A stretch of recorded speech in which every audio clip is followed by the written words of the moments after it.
수학적 사고력에 대해서 들어보셨습니까? 그리고 그게 무엇인지 구체적으로 설명하실 수 있겠습니까? 저는 이 항목에 대해서 인터넷에 조금 검색을 해보니까 요 6가지 사고력에 대해서 얘기를 하더라고요.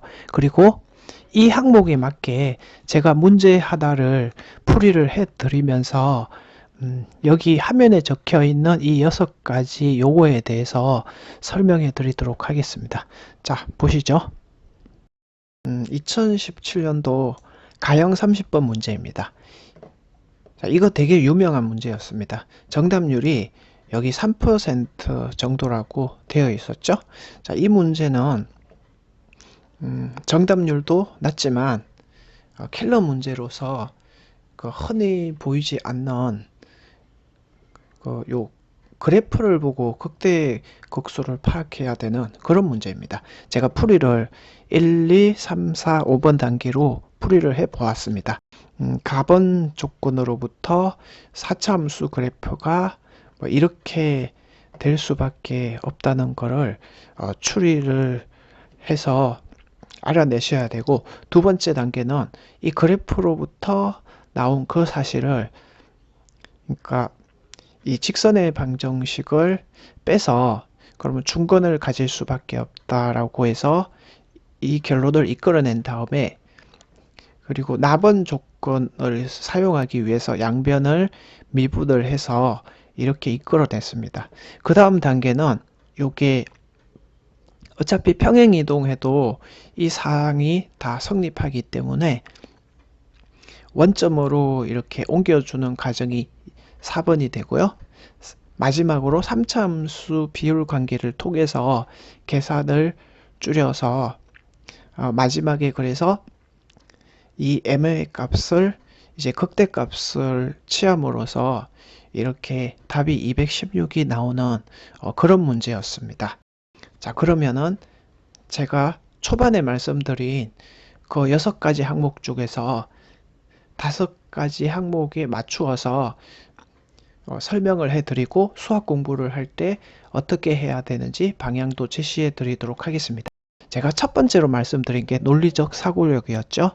자, 논리적 사고력은 제가 1번부터 5번까지 문제 풀이를 했는데, 이 과정 하나하나마다 예를 들어서 1번 사실이 4차 함수가 이렇게 뒤집어진 형태에서 꼭 이렇게 되어야 하는가, 이거부터 시작해서 2번 항목에서 접하니까 이 제곱 형태로 이런 사실이 이끌어내지는 게 아무 모순이 없는지, 3번에서 계산은 잘 하였는지, 4번 원점으로 정말 옮겨도 되는 것인지, 그리고 5번에서 3차 함수 비율에서 이 극대값이 답으로 가기 위한 그 논리라는 것은 이렇게 되는 게 말이 되는지 안 되는지를 끊임없이 따지는 겁니다. 이게 바로 논리적 사고력이고요.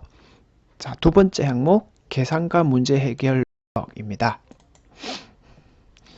제가 이 과정마다 미분을 할 때 실수한 것은 없는지, 3차 함수 비율에서 최고차항은 맞는지, 그리고 이런 계산의 정확도뿐만 아니라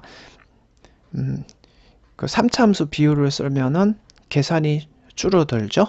그리고 2번에서 3번 항목으로 넘어갈 때를 보면 요것도 많은 계산을 하다 보면은 자연스럽게 이렇게 빨리 할 수 있고요.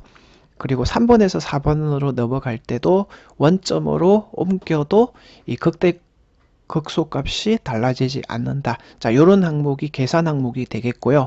그리고 문제 해결력이라고 하면 1번부터 5번까지의 과정을, 결국은 문제를 해결하는 과정이잖아요. 이 단계별로 문제를 이렇게 해결하는 훈련, 이런 것들을 갖추어야 된다, 요겁니다.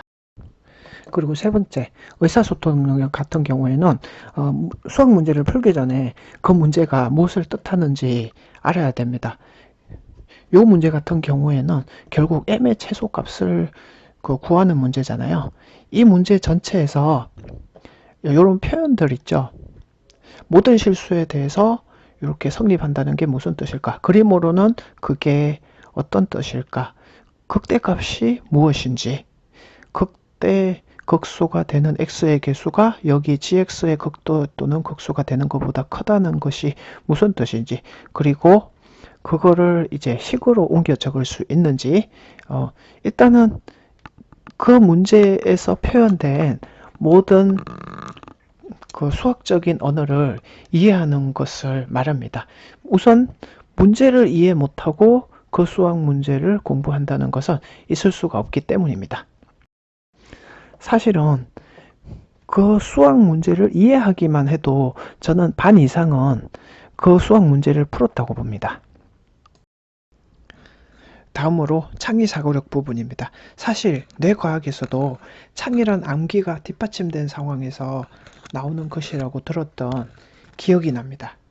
수학 공부 시에도 창의사고력이란 게 없던 것을 새로 만들어내는 그런 게 아니라 이미 알고 있는 항목들을 조합하여 결론을 이끌어내는 것을 말합니다. 자, 이 수능 문제를 보시면 1번 항목부터 5번까지 하나하나는 이미 여러분들이 다 배웠을 내용입니다. 하지만 그거를 섞어놨을 때 이 1번부터 5번이 혼합되어 있을 때는 마치 새로운 문제, 탄생된 문제처럼 느껴지죠.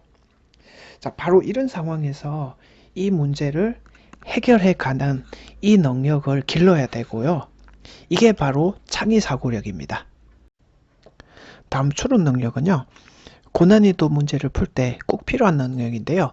다만 영상이 길어질까봐 제가 이거는 다음 편에서 소개해 드리도록 하겠습니다. 마지막으로 제가 설명드릴 것은 비판적인 사고 능력인데요. 이 문제 풀이를 보시니까 어떤 느낌이 드시나요? 내가 과연 저거를 시험장에 가서 생각해낼 수 있을까? 이런 생각이 드시죠? 그러니까 이 문제를 풀기 위해서 가장 어려운 항목이 요 1번이었는데요. 1번 항목 같은 경우에는 많은 학생들이 x-a를 나누고 미분부터 생각을 했을 거예요. 미분을 하는 게 보통은 그렇게 구해야 되지만 이렇게 a,0이라는 점을 찍어 가지고 기울기로부터 추리를 해야 되는데 그럼 이런 풀이를 떠올리기 위해서는 무엇을 공부해야 되지? 그리고 이 발상이 자유로우려면 어떤 공부를 해야 되지? 이렇게 따져가면서 공부를 한다는 겁니다. 그리고 이런 비슷한 문제는 과거에 뭐가 있었지? 이런 식으로 생각하는 것을 비판적 사고력이라고 합니다. 자, 지금까지 수학 공부할 때 필요한 5가지 항목에 대해서 설명을 해보았습니다. 추론 능력 빼고요. 그래서 이 항목들을 생각해서 수학 공부를 한다면 여러분들이 좀 더 효율적이고 경제적으로 수학 공부를 할 수 있습니다. 저는 수학탐정 J였습니다.